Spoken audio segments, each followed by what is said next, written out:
Welcome students. আজ আমি Rutherford alpha particle scattering এক্সপেরিমেন্টটা পড়াবো। এই এক্সপেরিমেন্ট পড়ানোর আগে আমি ছোট্ট ছোট্ট কতগুলো পয়েন্ট লিখিয়ে দিচ্ছি, তোমরা এটা খাতাতে লিখে রাখো। দেখো, ডাল্টন বলেছিলেন কি, অ্যাটম ইজ ইনডিভাইজেবল, অর্থাৎ অ্যাটমকে ব্রেক করা যায় না বা ভাঙা যায় না। উনি কি বলেছিলেন? Atom is ইনডিভাইজেবল।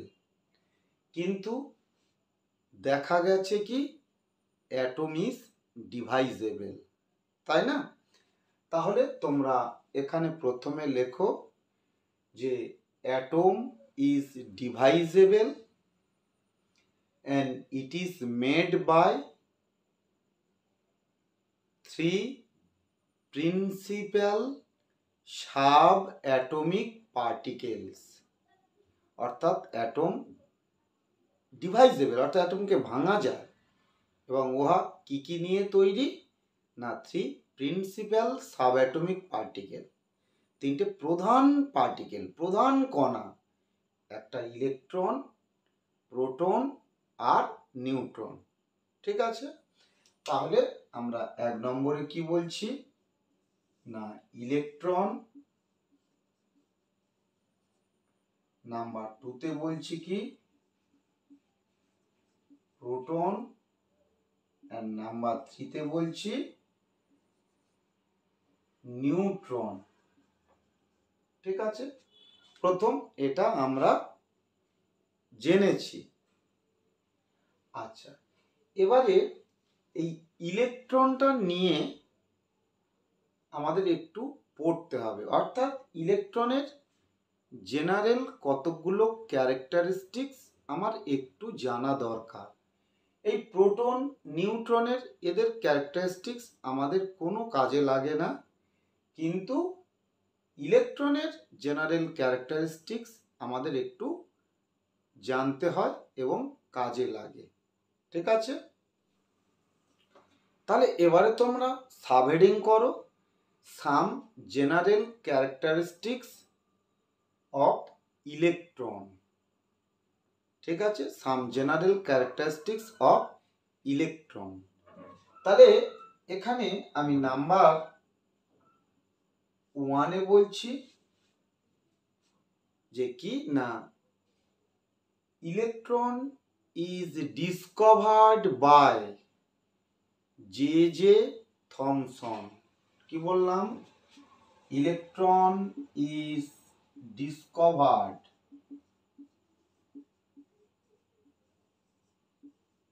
By J J Thomson. J J Thomson.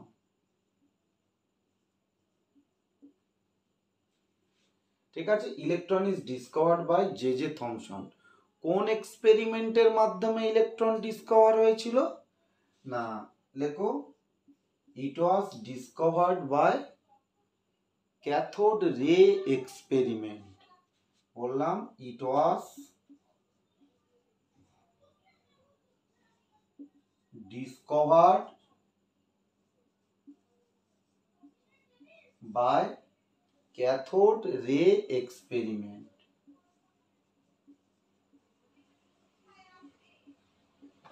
মানে ক্যাথোড রশ্মি পরীক্ষা, ক্যাথোড রে এক্সপেরিমেন্ট। আচ্ছা, নাম্বার থ্রিতে বলছি কি না electron is a negative charge particle. কি? Electron is a negative charged particle।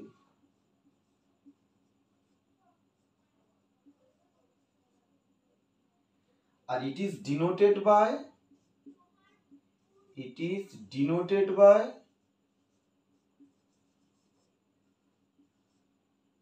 এই মাইনাস, দেখো ই নিচে -1 উপরে 0, এটা দ্বারা ডিনোট করা হয় ইলেকট্রনকে। ঠিক আছে। আচ্ছা, আরেকটা খুব ইম্পর্টেন্ট পয়েন্ট, এদের মাসটা জেনে রাখতে হবে।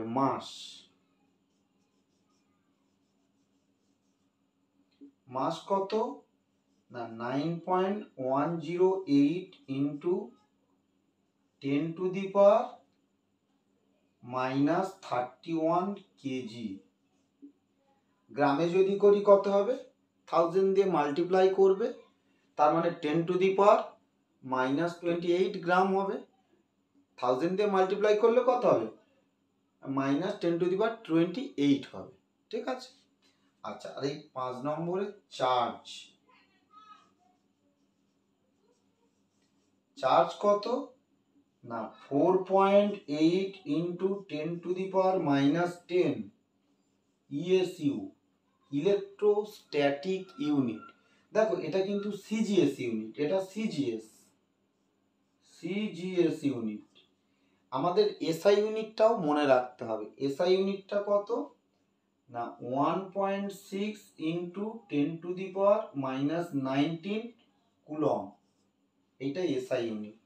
তাহলে সিজিএস ইউনিটে 4.8 ইন্টু 10⁻10 ESU, ইলেকট্রোস্ট্যাটিক ইউনিট। আর এসআই ইউনিটে কত বললাম, 1.6 ইন্টু 10⁻19 কুলম। দেখো এটা কিন্তু নেগেটিভলি চার্জ, কিন্তু আমরা এখানে চার্জের ম্যাগনিটিউডটা রেখেছি। তাহলে তোমাদের শুধু এইটুকু মনে রাখতে হবে, আর কিছু না। হ্যাঁ, তাহলে ইলেকট্রন ডিসকভার করেছে জে থমসন। এদের এটা নেগেটিভলি চার্জ পার্টিকেল, এদের চার্জের ম্যাগনিটিউডটা আর এদের মাসটা, কারণ এগুলো আমাদের যখন আমরা প্রবলেম করব তখন এগুলো লাগবে। তাই তোমরা, আমি বলবো এগুলো মুখস্থ রাখবে, এই মাস আর চার্জ, যদিও অঙ্কের সময় এগুলো দিয়ে দেয়। আচ্ছা, এখানে প্রোটনের আমরা একটা দুটো লাইন লেখাচ্ছি। লেখো যে জেনারেল ক্যারেক্টারিস্টিক্স অফ প্রোটন, একদম সিম্পল, ঠিক ইলেকট্রনের মতোই। এগুলো খুব একটা মনে রাখতে হবে না, কিছুই মনে রাখতে হবে না, জাস্ট একটা দুটো পয়েন্ট আমি লিখে দিচ্ছি, এটা খাতাতে লিখে রেখো। আচ্ছা, 1 নম্বরে লেখো proton is discovered by Goldstein.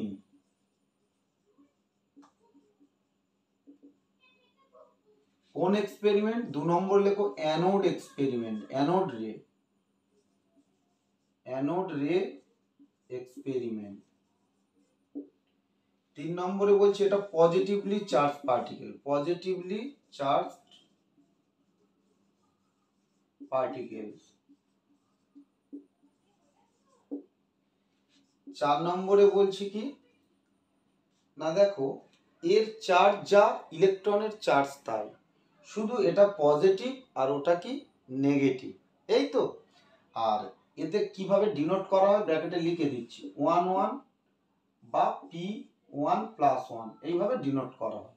হয় এই হাইড্রোজেন উপরে 1 উপরে 1, বা একটা পি দিয়ে নিচে +1 উপরে 1, এই ধারে ডিনোট করা হয়। আর এদের চার্জ কি সেম অ্যাজ ইলেকট্রনের চার্জ, শুধু এটা পজিটিভ ওটা নেগেটিভ, ইলেকট্রনটা নেগেটিভ ছিল, এটা পজিটিভ। তাহলে 4.8 ইন্টু 10⁻10 ESU, এটা সিজিএস এ। আর এসআই হলে 1.6 ইন্টু 10⁻19 কুলম এসআই ইউনিটে। তাহলে শুধু এটুকু একটু মনে রাখবে, আর কিচ্ছু মনে রাখতে হবে না। নিউট্রনটা বলছি না, নিউটন একটা নিউট্রাল পার্টিকেল, ওটা স্যাডউইক ডিসকভার করেছিলেন। ঠিক আছে, ওটার আমার এখানে বলার দরকার নেই।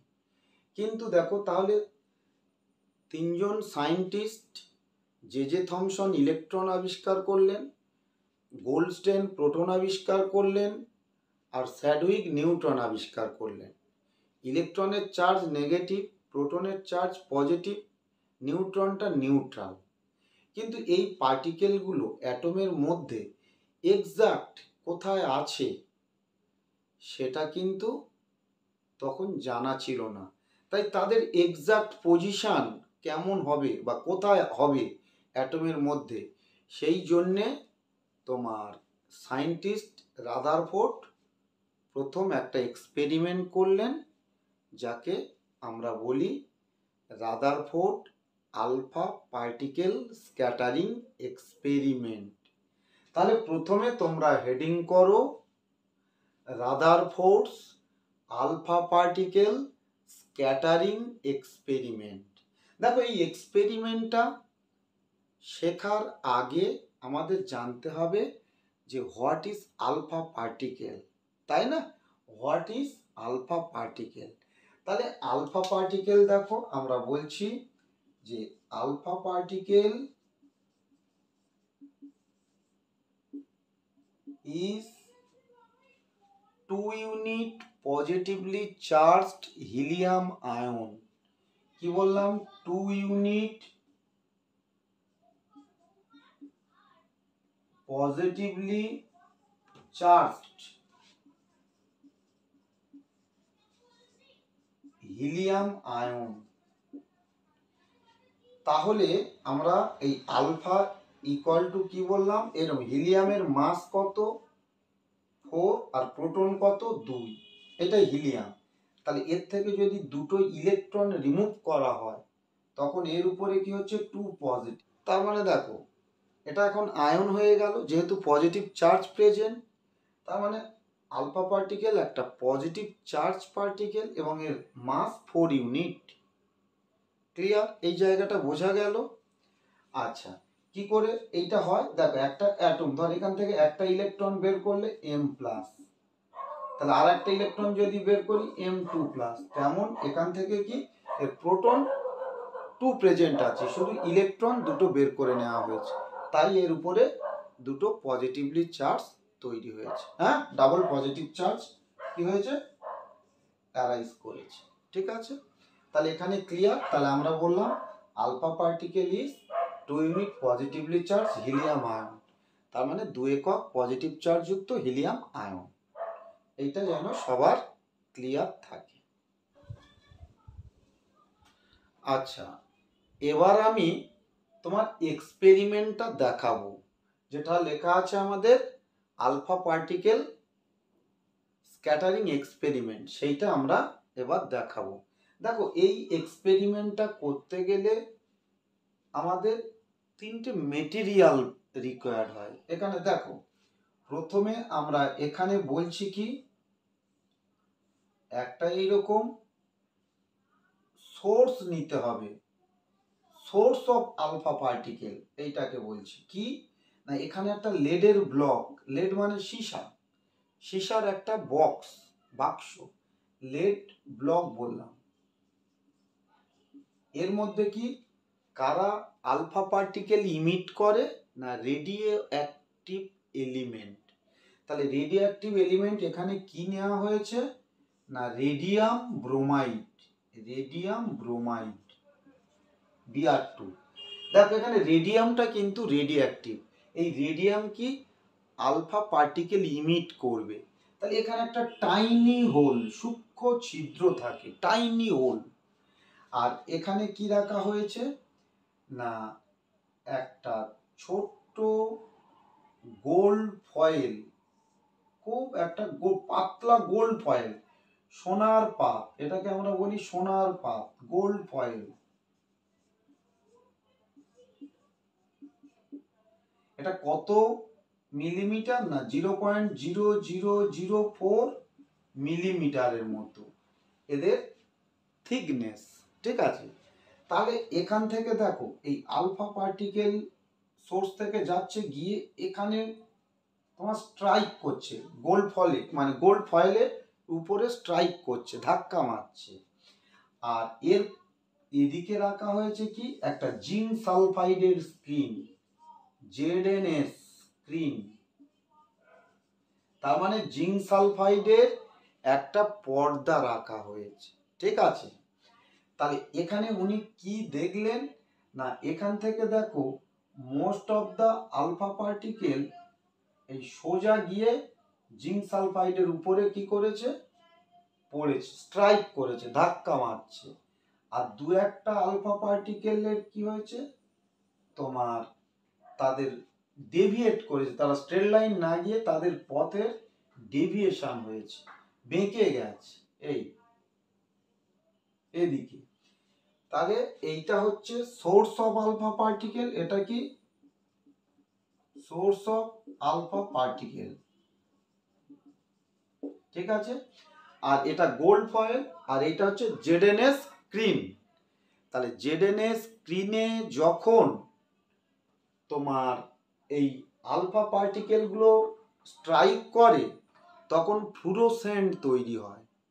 ফ্লুরোসেন্ট মানে একটা আলোর চিকচিক করে ওঠে, আলোর একটা ঝলকানি যেটা বলি, একটা ফ্লুরোসেন্ট তৈরি হয়। সেখান থেকে আমরা বুঝতে পারছি কি না, আলফা পার্টিকেলগুলো জিঙ্ক সালফাইড স্ক্রিনের উপরে স্ট্রাইক করছে, ধাক্কা মারছে। কোথায় থেকে চলে আসছে? এই গোল্ড ফয়েলের মধ্য দিয়ে, ঠিক আছে। তাহলে এইটা আমাদের এক্সপেরিমেন্ট। কি এক্সপেরিমেন্ট? এইটা তোমার রাদারফোর্ডের এক্সপেরিমেন্ট। তাহলে এক্সপেরিমেন্ট করতে গেলে একটা সোর্স অফ আলফা পার্টিকেল, একটা থিন গোল্ড ফয়েল, আর একটা কি জেডএনএস স্ক্রিন। এবারে দেখো এই এক্সপেরিমেন্ট তো উনি করলেন, এই এক্সপেরিমেন্ট থেকে উনি কি দেখতে পেলেন, অবজারভেশনটা কি, সেটা আমি একটু লিখে দিচ্ছি। তাহলে এখানে তোমরা পয়েন্ট করো অবজারভেশন। তাহলে অবজারভেশনটা কি? নাম্বার 1-এ লেখো যে most of the alpha particles pass through gold foil and fall on ZnS screen. কি বললাম? Most of the alpha particles pass through gold foil and fall on ZnS screen. তার মানে প্রায় বেশিরভাগ আলফা পার্টিকেল গোল্ড ফয়েল মানে সোনার পাত ভেদ করে জিঙ্ক সালফাইডের পর্দার উপর পতিত হয়, এই তো। নাম্বার 2-তে লেখো path of some alpha particles got deviated by a small extent, ঠিক আছে। যে কিছু আলফা কণার গতিপথের বিচ্যুতি ঘটে। দেখো সোজা না গিয়ে একটু বেঁকে গেছে, ক্লিয়ার? আচ্ছা 3 নম্বরে দেখো, 3 নম্বরে উনি কি বললেন? এখানে দেখা গেল যে 20,000 আলফা কণার মধ্যে একটা আর দুটো আলফা কণা তোমার আবার সোর্সের দিকে ফিরে আসে, রিটার্ন ব্যাক করে সোর্সের দিকে, হ্যাঁ, মানে উৎসের দিকে আবার চলে আসে। তাহলে নাম্বার 3-তে উনি বলছেন লেখো 1 or 2 alpha particles about 20,000 alpha particle। কি বললাম? 1 or 2 alpha particles about 20,000 alpha particles return back towards their source after bombarding on gold foil।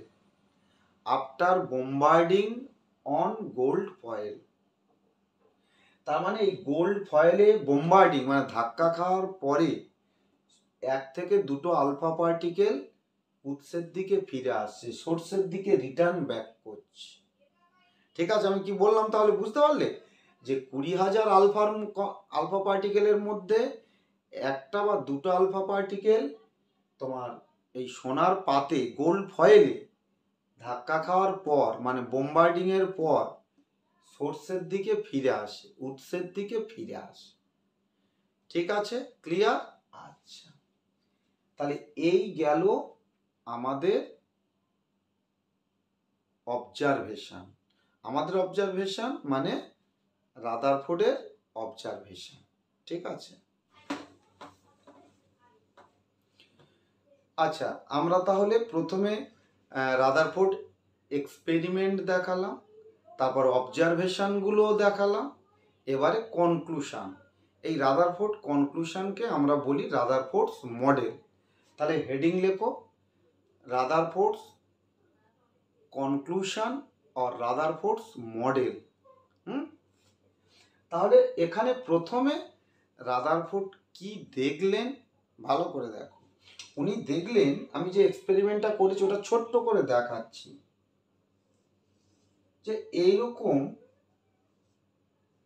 এই জেডএনএ স্ক্রিন উনি দেখলেন কি যে most of the alpha particle pass through gold foil, তাই তো।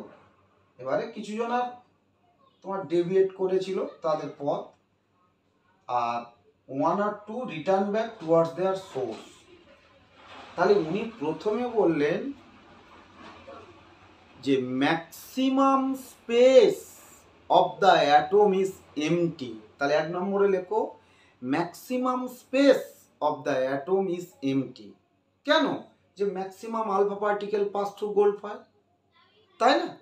তাহলে উনি বললেন যে maximum space of the atom is empty, মানে পরমাণুর বেশিরভাগ অংশ ফাঁকা। আচ্ছা, নাম্বার 2তে উনি দেখলেন 1 or 2 alpha particle return back করছে towards their source after bombarding on gold foil. তাহলে গোল্ড ফয়েলে ধাক্কা খাওয়ার পরে তো ফিরে এসেছিল, সেই জন্য উনি বললেন যে ম্যাক্সিমাম মাসেস, নাম্বার 2তে লেখো maximum মাসেস is concentrate at the center of the atom and it is positively charged called nucleus। তাহলে পজিটিভলি চার্জ ওকে কি বলা হয়? নিউক্লিয়াস বলা হয়। ভালো করে দেখো, উনি বললেন যে বেশিরভাগ ভর পরমাণুর কেন্দ্রে পুঞ্জীভূত থাকে এবং উহা পজিটিভ চার্জ, ওর নাম নিউক্লিয়াস। তাহলে কেন এই কথা বললেন? দেখো, আমরা নিউটনের 3rd ল জানি যে each action has equal and opposite reaction, তাই না? ধরো আমি পেনটাকে ঠেলছি, পেনও আমার সেম ফোর্স দিচ্ছে, কিন্তু পেন সরে যাচ্ছে। কেন? পেনের মাস কম, আমার মাস বেশি। কিন্তু আমি দেয়ালটাকে যদি ঠেলি, দেয়াল সরবে না, আমি সরে আসছি। দেখো কেন? না, দেয়ালের মাস বেশি। তাহলে যখন আলফা পার্টিকেল যাচ্ছে, আলফা পার্টিকেলের মাস কত? মাস বলেছিলাম 4 ইউনিট। তাহলে একটা 4 ইউনিট মাস, সেটা ধাক্কা খাচ্ছে, স্ট্রাইক করার পর ফিরে আসছে। তার মানে এখান থেকে কি বুঝলেন? যে সেন্টারে ম্যাক্সিমাম মাস কনসেন্ট্রেট, ম্যাক্সিমাম মাস জমা আছে, এবং এটা কি পজিটিভলি চার্জ। কেন পজিটিভ? না, যেহেতু যদি এটা নেগেটিভ হতো তাহলে এটা তো আলফা পার্টিকেল তো পজিটিভ, তাহলে নেগেটিভ হলে পজিটিভকে ধরে রাখতো, ও চলে আসতো না। তাহলে নিশ্চিত ওটা পজিটিভ, তাই ওটাকে ঠেলে দিচ্ছে। ঠিক আছে? তার মানে সেন্টারে উনি বললেন যে পজিটিভ মানে প্রোটন, হেভিয়ার পার্টিকেলগুলো নিউট্রন আছে। ঠিক আছে? এইটা উনি প্রথমে এখানে বুঝতে পারলেন। কি বললেন? তাহলে maximum mass is concentrated at the center of the atom and it is positively charged called nucleus। ঠিক আছে? আচ্ছা, এবার নাম্বার 3তে বলছেন, উনি কি বলছেন? বলছেন যে size of the nucleus is very small compare to size of the atom. কি বললেন? Size of the nucleus is very small compare to size of the atom. বললেন যে নিউক্লিয়াসের আকার পরমাণুর আকারের তুলনায় নগণ্য। Size of the nucleus is very small compare to size of the atom. তার মানে দেখো, উনি বললেন যে দেখো নিউক্লিয়াসের রেডিয়াস কত? 10⁻⁻15 মিটার, এই অর্ডারে। আর অ্যাটমের রেডিয়াস কত? 10⁻10 মিটার অর্ডারে। তার মানে নিউক্লিয়াসটা কত কম দেখেছো? -15 অর্ডার। ঠিক আছে? তাহলে এই জায়গাটা বোঝা গেল। আচ্ছা, এবারে তার পরের পয়েন্ট লেখো, 4th পয়েন্ট। তাহলে উনি দেখলেন সেন্টারে পজিটিভলি চার্জ প্রোটন আছে আর নিউট্রন আছে, কিন্তু অ্যাটম দেখো ইলেকট্রনিক্যালি নিউট্রাল, অ্যাটম তো নিউট্রাল, তার মানে ইলেকট্রন আর প্রোটনের চার্জ সেম। তাহলে সেন্টারে প্রোটন আছে, তাহলে সেন্টারের বাইরে কি ইকুয়াল নাম্বার অফ ইলেকট্রন আছে, তাই না? তাহলে উনি বললেন, তার পরের পয়েন্ট লেখো, ফোর্থ পয়েন্ট, যে as atom is electronically neutral, কি বললাম, as atom is electronically neutral, thus equal number of electrons are present at the outside part of the nucleus. কি বললেন, as atom is electronically neutral, thus equal number of electrons are present at the outside part of the nucleus. বাংলায় বললে, যেহেতু পরমাণু নিস্তড়িত, সুতরাং প্রোটনের সমসংখ্যক electron নিউক্লিয়াসের বাইরে থাকে, ঠিক আছে? কারণ এটা ইলেকট্রন, প্রোটন যতগুলো থাকবে বাইরে ইলেকট্রন ততগুলো থাকবে, কারণ ইলেকট্রনের চার্জ যা আর প্রোটনের চার্জও সেম। ক্লিয়ার? আচ্ছা, এবার তার পরের পয়েন্টে বলছেন উনি, 5 নম্বর পয়েন্ট, যে ইলেকট্রনগুলো কি ঘুমাচ্ছে না বসে আছে। উনি পরের পয়েন্ট বলছেন, electrons revolve around the nucleus along the circular orbit continuously. তার মানে ইলেকট্রনগুলি নিউক্লিয়াসকে কেন্দ্র করে কতকগুলো বৃত্তাকার কক্ষপথ বরাবর অনবরত আবর্তন করে। এই জায়গাটা ক্লিয়ার হলো, আশা করি সবাই বুঝতে পেরেছো। আচ্ছা,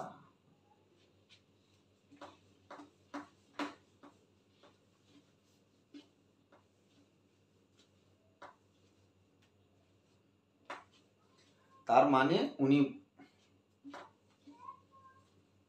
উনি কি বললেন, যে এই ইলেকট্রনগুলো ভালো করে দেখো, এই নিউক্লিয়াসের চারদিকে সার্কুলার অরবিট ওয়াইজ কন্টিনিউয়াসলি আবর্তন করছে, তাই না?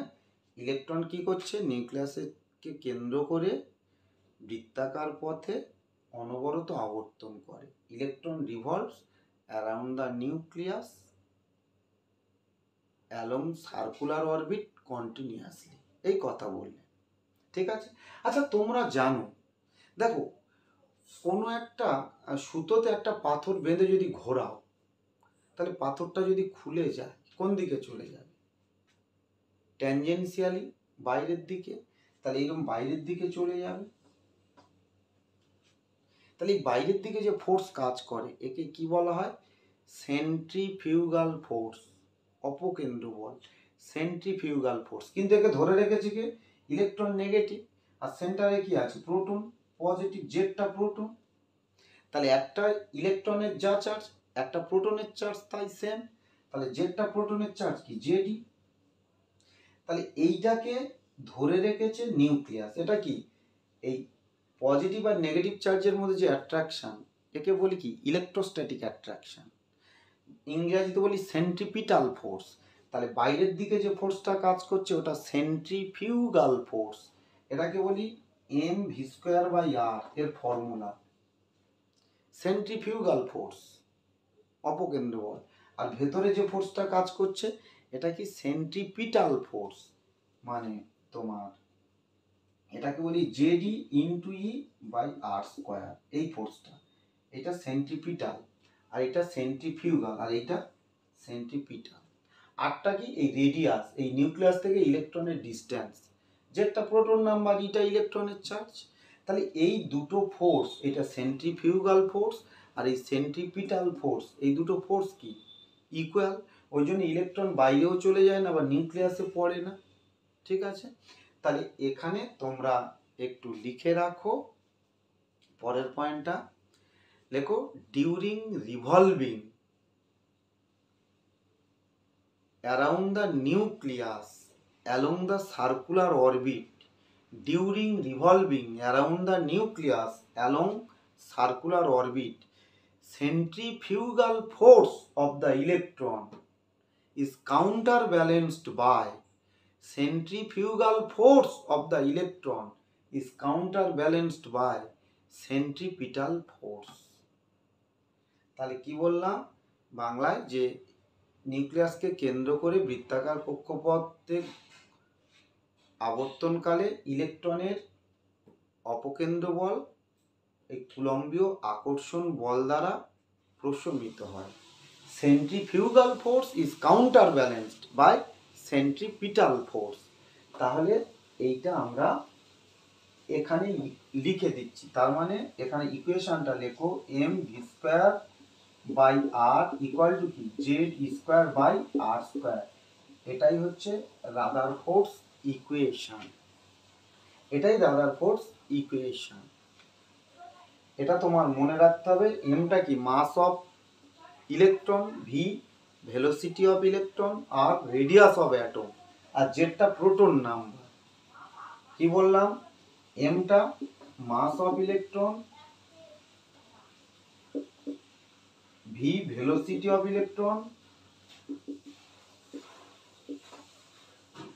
তোমার আরটা রেডিয়াস অফ অ্যাটম, আর জেডটা প্রোটন নাম্বার।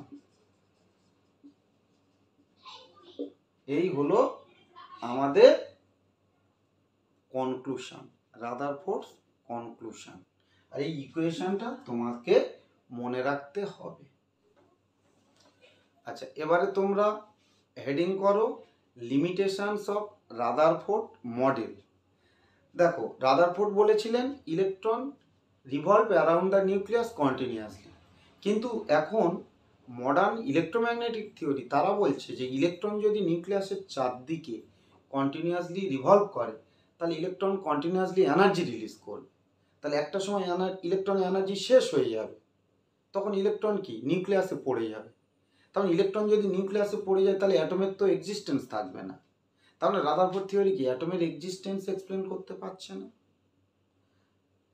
তুমি যদি একটা মাঠের চারদিকে দৌড়াও না খাওয়া দাওয়া করে, তাহলে এক সময় তোমার এনার্জি কি শেষ হয়ে যাবে, তুমি তখন কি মাঠের উপরে শুয়ে পড়বে। ঠিক এখানেও তাই। তাহলে ইলেকট্রোম্যাগনেটিক থিওরি বলছেন যে নিউক্লিয়াসকে চারদিকে যদি ইলেকট্রন ঘোরে আস্তে আস্তে ওর কি এনার্জি কমে যাবে, আর এক সময় ইলেকট্রনটা কোথায় পড়বে? নিউক্লিয়াস। তাহলে আমার অ্যাটম থাকতে গেলে কি নিউক্লিয়াস আর ইলেকট্রন থাকবে। তাহলে ইলেকট্রন যদি নিউক্লিয়াসে পড়ে তাহলে কি আর অ্যাটম থাকলো না। তাহলে এখানে 1 নম্বর লিমিটেশনে লেখো যে according to electromagnetic theory, if electron revolves around the nucleus along circular orbit continuously, then electron will release energy continuously, and at a time energy will be seized and electron will fall on nucleus. That is Rutherford model cannot explain existence of an atom. ঠিক আছে? আচ্ছা, এটা তাহলে clear. আচ্ছা, দেখো এবারে number 2তে দেখো, number 2তে electromagnetic theory কি বলছে যে ইলেকট্রন রিভলভ করছে তাহলে কন্টিনিউয়াসলি এনার্জি রিলিজ করবে। তাহলে এনার্জি রিলিজ করলে একটা ইনস্ট্রুমেন্ট আছে যাদের বলি স্পেকট্রোস্কোপ। সেটা কি এরকম, এর সঙ্গে একটা কম্পিউটারের স্ক্রিন আছে। তাহলে এখানে যদি কোনো বডি একবার এনার্জি রিলিজ করে এখানে একটা লাইন দেখা যাবে, আবার একবার এনার্জি করলে একটা লাইন দেখা যাবে। এই লাইনগুলোকে বলি আমরা স্পেকট্রাম। তাহলে ইলেকট্রন তো কন্টিনিউয়াসলি রিভলভ করছে, তাহলে কন্টিনিউয়াসলি এনার্জি রিলিজ করছে রাদারফোর্ড থিওরি অনুসারে। তাহলে আমরা যে লাইনগুলো পাবো এদের মধ্যে কি থাকবে না, কোনো গ্যাপ থাকবে না। আমাদের কি পাওয়ার কথা? কন্টিনিউয়াস স্পেকট্রাম পাওয়ার কথা, কিন্তু আমরা অ্যাকচুয়ালি পাচ্ছি এইরকম, এরকম এই ডিসকন্টিনিউয়াস স্পেকট্রাম। এদেরকে বলি লাইন স্পেকট্রাম, লাইন স্পেকট্রাম বলি। তার মানে রাদারফোর্ড থিওরি কি লাইন স্পেকট্রামকে এক্সপ্লেন করতে পারছে না। তার মানে কোনো বডি একবার এনার্জি রিলিজ করলে একটা লাইন পাওয়া যায়, ওকেই বলি স্পেকট্রাম, বাংলায় বর্ণালী। ঠিক আছে? তাহলে এখানে 2 নম্বরে লেখো according to Rutherford's theory, we have to get continuous spectrum, but actually we get discontinuous line spectrum. That is, Rutherford's theory cannot explain line spectrum of an atom. ঠিক আছে, তাহলে রাদারফোর্ড থিওরি অনুসারে আমার লাইন স্পেকট্রাম পাওয়া মানে continuous spectrum পাওয়ার কথা, কিন্তু আমি বাস্তবে পাচ্ছি কি লাইন স্পেকট্রাম। তার মানে কি রাদারফোর্ডের থিওরি লাইন স্পেকট্রামকে এক্সপ্লেন করতে পারে না। ঠিক আছে, ক্লিয়ার? তার মানে কি বললাম, Rutherford theory can not explain line spectrum of hydrogen atom. তাহলে দেখো, তাহলে আমরা এক্সপেরিমেন্ট পড়ালাম, অবজারভেশন পড়ালাম, কনক্লুশন পড়ালাম, আর এখানে লিমিটেশনটা পড়ালাম। তাহলে আমাদের রাদারফোর্ডস মডেল টোটালটা কমপ্লিট হয়ে গেল। ঠিক আছে, তাহলে আমি এই পর্যন্ত রাখলাম।